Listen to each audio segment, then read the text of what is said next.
And in a separate study, what we did was we only recruited women who reported sex-related distress that they associated with their history of childhood sexual abuse.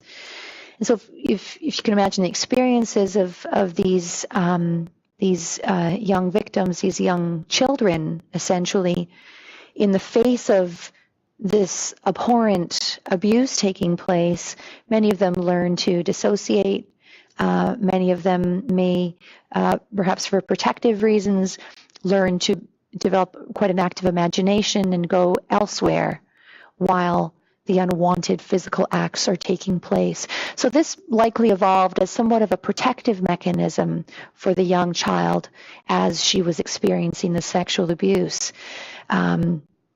So over time, this, in some women, may set the stage for longer-term difficulties with sexual desire and arousal, whereby women may report, even in the face of wanted sexual encounters with a consensual partner and in a safe, supportive relationship, these women will report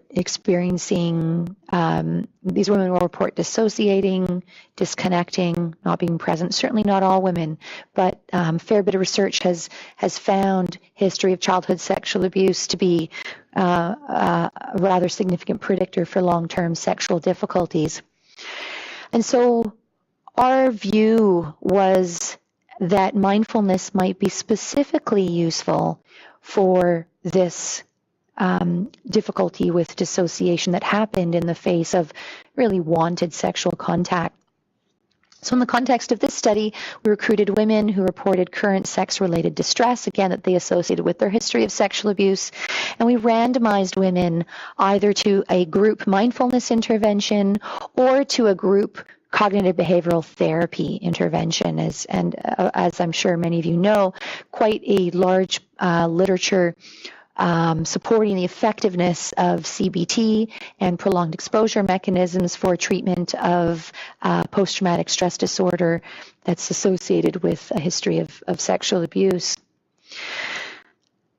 We administered largely the same batteries of questionnaires that we use in our program of research, and then we also brought women into the lab and looked at this question of concordance, the extent to which the mind's sense of sexual arousal agreed with the body's sexual arousal. So what did we find? Well, we found that actually women in both groups self-reported improvements in their sexual desire, in their sexual satisfaction, in terms of a significant reduction in sex-related distress. So it seemed like there weren't too many differences between the two treatment interventions in terms of their benefits to sexual response and reducing sex-related distress.